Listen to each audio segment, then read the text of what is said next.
A possible power shift may be happening on Earth, a 10,000-year-old playground found in the Pacific Ocean, and iPhone users may be experiencing their phones answering calls and impersonating themselves as someone else. In today's video, we're going to be reacting to some of the strangest and more questionable videos that I could find on TikTok. Let's get into it.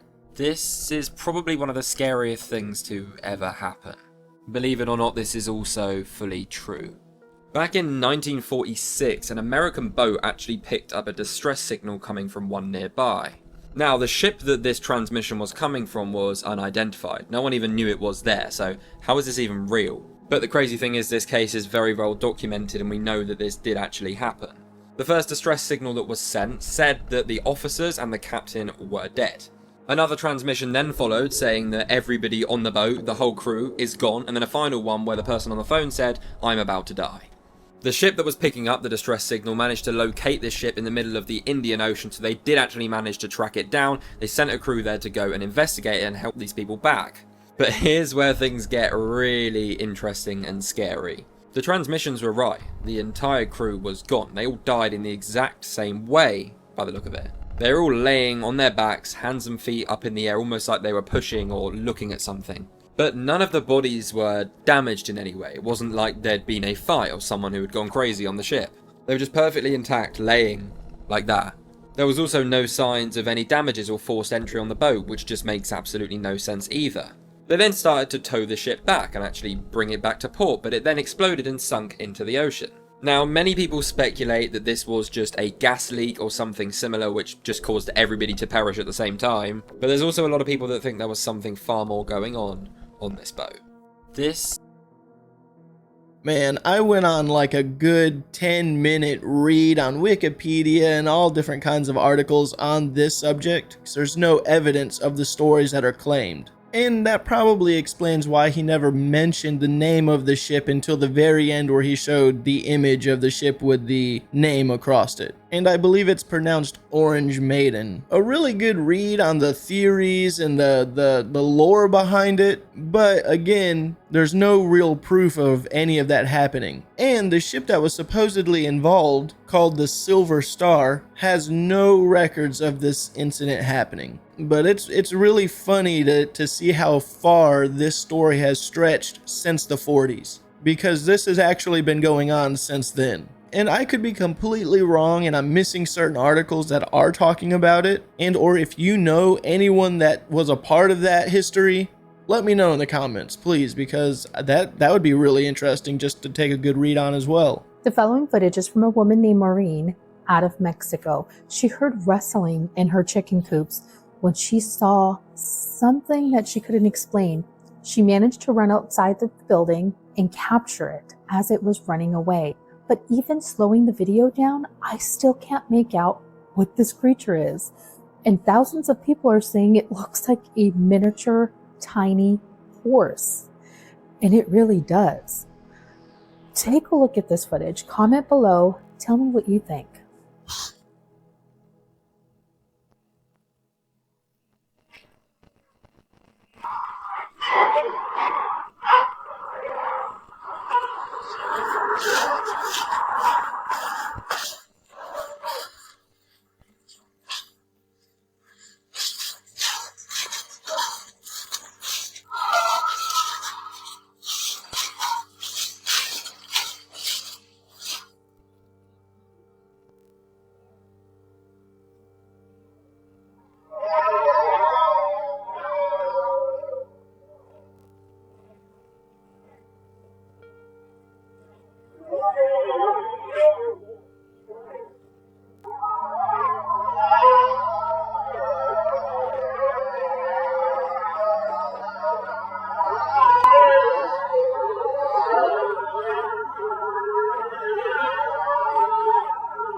At first, I was like, that could potentially be like a wolverine or maybe a badger. but the slowdowns and zoom ins really helped. Now I just think that that's a dog with mange. But at a quick glance, that does look like a tiny horse just running. It almost seems like it has a leopard print on it. Folks, it's happening. Predictive programming is real.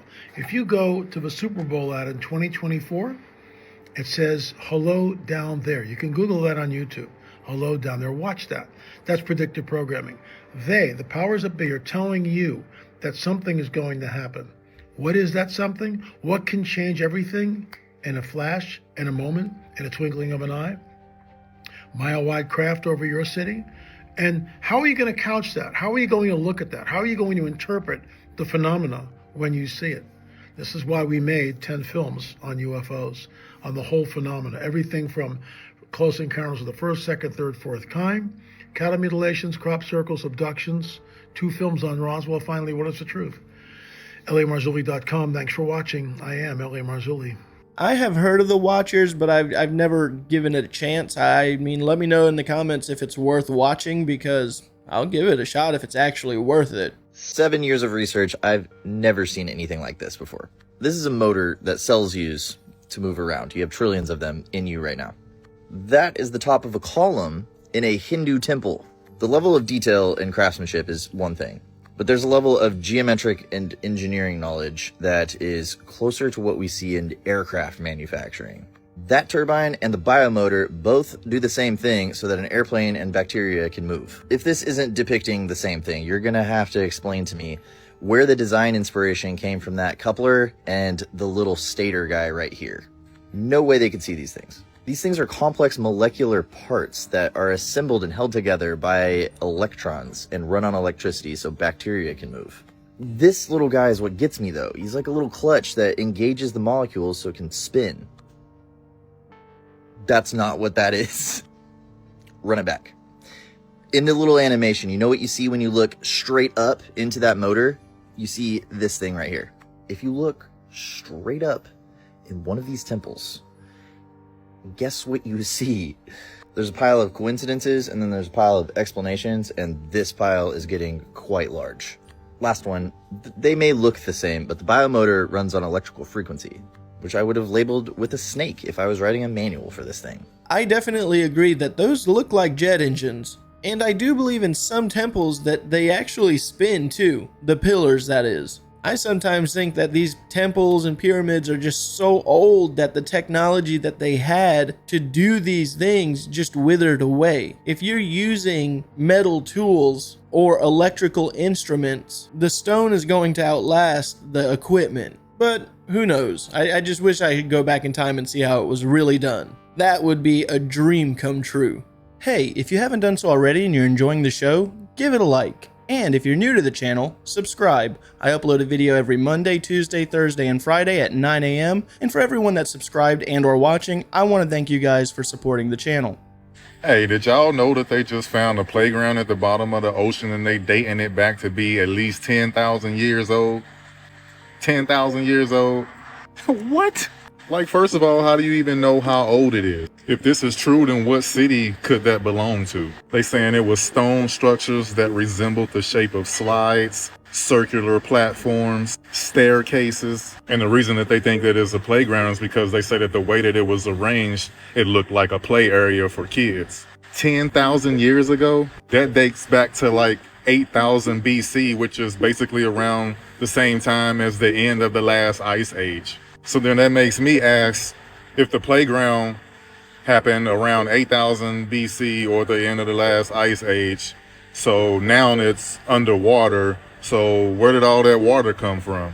Did all of that water cover up those cities and that playground from the flood that's in the Bible? Because if it's at the end of the last ice age, then that means the ice would have to have been melted in order for them to be able to create playgrounds and be outside playing, because otherwise, if it's an ice age, wouldn't that be freezing temperatures? But still, how can we just find a playground and say it's 10,000 years old, but we can't find a missing person that's been missing for a couple days?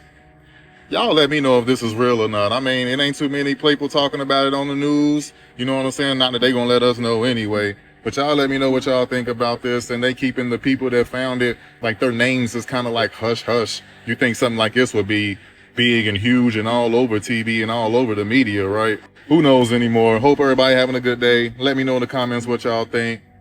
As you already know, I love y'all. Peace! I am having a good day. Thanks.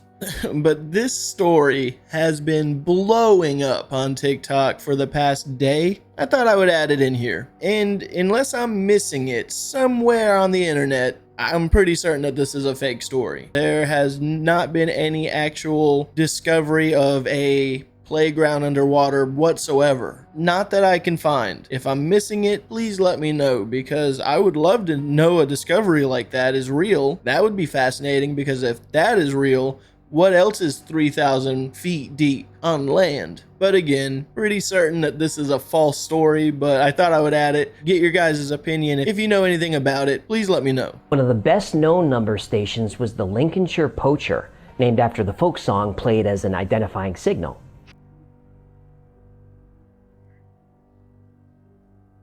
Three, 9, 7. Well, that's pretty creepy. It is. A couple of radio nerds / heroes used direction-finding equipment to triangulate this station's location. The transmission was coming from a Royal Air Force base in Cyprus.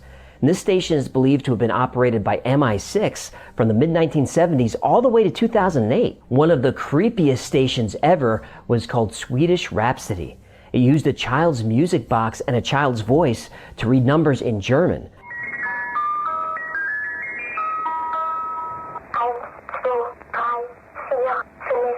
And this number station was operated for almost 50 years by the Polish secret police. No, that gives me chills. You can get chills underwater? Hey, do me a favor, will you? What? Don't hush my buzz.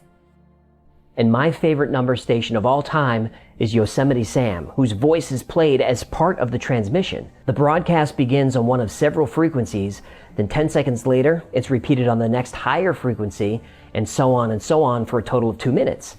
The entire pattern takes exactly 2 minutes and always begins 7 seconds after the top of the hour. Spies need to be punctual.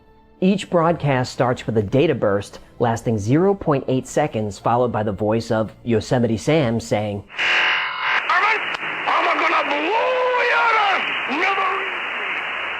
You kidding me? Nope. This is a global announcement about the power shift that's happening on the planet right now. The old Earth is dying and the new Earth is coming in, but what does that mean? This means ego-based way of living, survival mode, a reality where we're only focused on the physical realm. All of that is old Earth. New Earth is soul-based way of living, spiritual awareness and connection. Love, which is the opposite of old Earth, which is based off of fear. The structure for New Earth has already been put in place and is being placed right now. So while the old Earth is dying, people say, are falling apart, the structure and establishments of New Earth is coming into play. So for you starseeds or light workers, you're gonna notice that you're being prepped a lot right now. And you have been being prepped for a long time. The stuff in your life you experienced, you had to in order to become who you are now. Most starseeds, they go through things rough at the beginning of their journey to get them in their power, to get them in their mode. And then after is when they get the prosperity and they get the placement, their role that they're meant to play in New Earth. Old projects you did or were working on are being brought back up again. New opportunities related to the role you're gonna play are coming in. You're being guided to do more of what you're good at and what you're actually extremely passionate about. The New Earth is already being established and has been being established slowly already. So when the old Earth is finally gone, the New Earth could just come in because all the people that are bringing New Earth have already been being prepped. Everything that they're supposed to bring, they could just bring because they're ready to bring it. New Earth is coming because of the people, not just the starseeds, but the people. So you starseeds that are playing a big role in this shift have already been being prepped from the jump and are being prepped a lot more now because soon the people are going to need you to lead them. Don't be afraid because there's no reason to be afraid. You are New Earth. Get ready because the people are getting ready to command all of the truth. And the people are demanding a new way, a new world. Once it's demanded, once it's brought, who's going to establish it? That's where you come into play.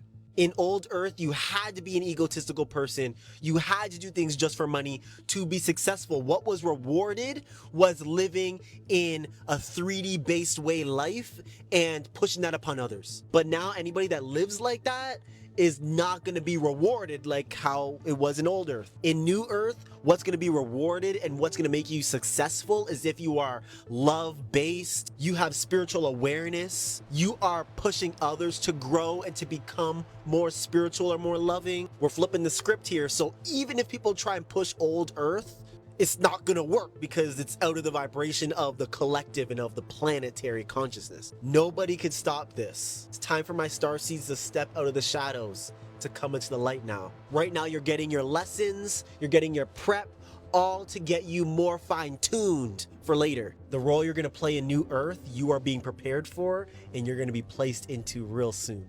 I'm not even sure what a star seed is. That's a special type of person that's from the stars? Ah, they are advanced spiritual beings who have incarnated on Earth with the mission of contributing to its evaluation and awakening. Wow. How many of you guys are star seeds? I think I've heard star child before. Interesting, I guess. I can't say I'm a star seed or a star child, but I do wish the best for everybody. Hello friends! So do we survive physical death?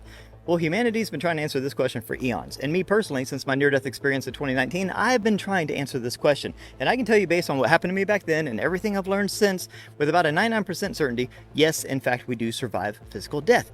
But the most important question we can ask is not, do we survive physical death? It is, what survives death? Because in fact, this part, this physical part, the thing that you see when you look in the mirror, the thing that most of us think is us, that doesn't survive. In fact, that is what dies at your physical death.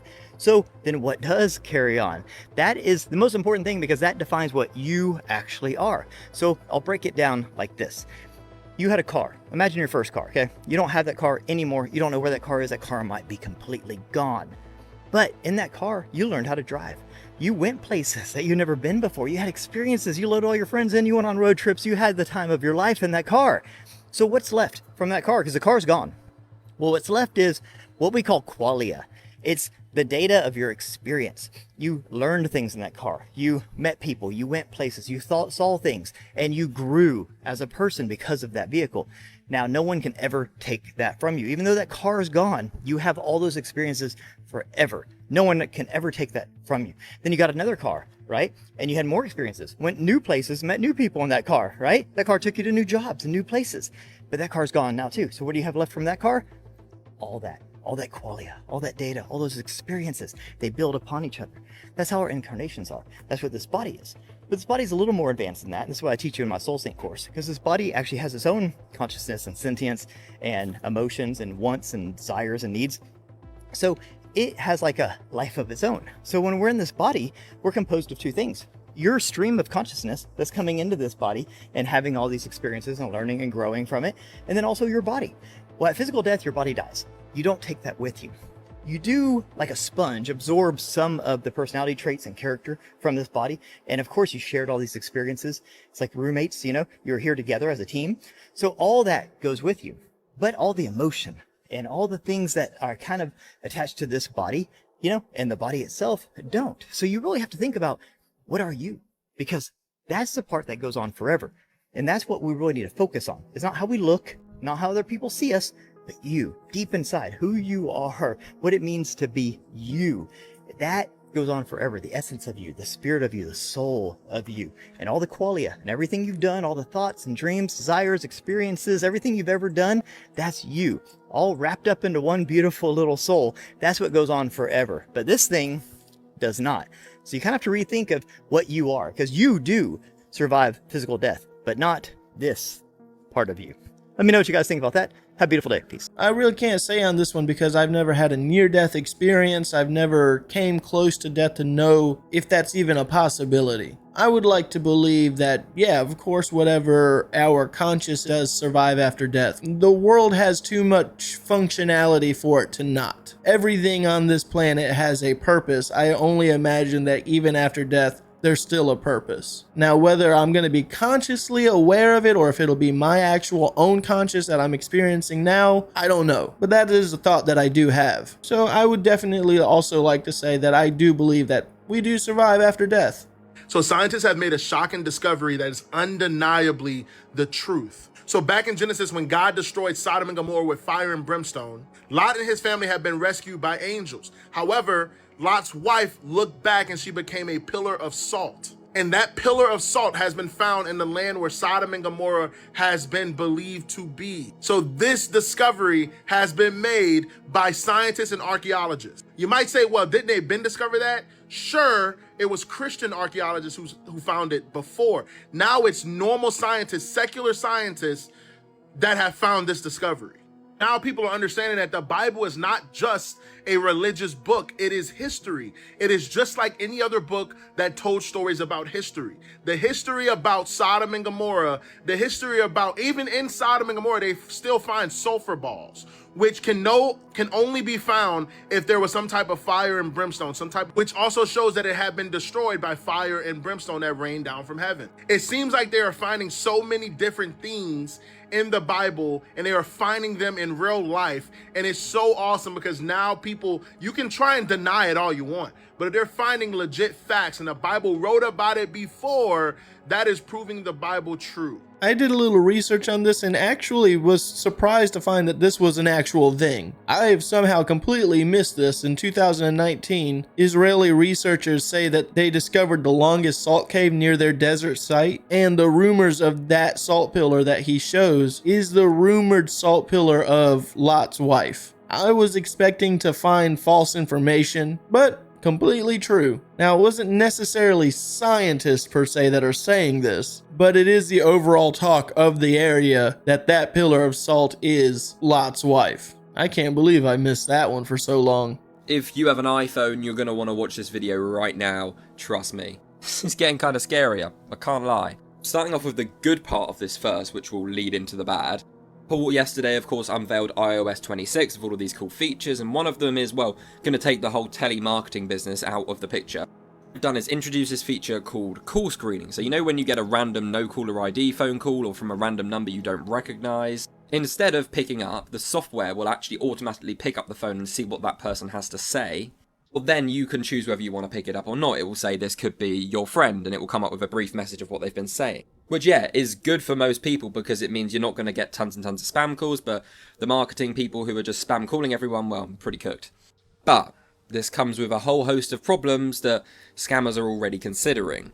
Obvious thing that people could do is just pretend, oh, it's your friend, or oh, it's someone you know, and then they'll actually be able to get through to you. But going a step further than that, with AI and voice cloning becoming more prominent in this industry, it's going to be far easier for these scammers to actually clone a voice with AI, you with something urgent pretending it's so-and-so, and you're going to see the name of someone you know. It could be your mum, your dad, and you're definitely going to answer. The way AI's been going and the other things that these people have been doing recently to get into iPhones with the security flaws, it's actually pretty scary.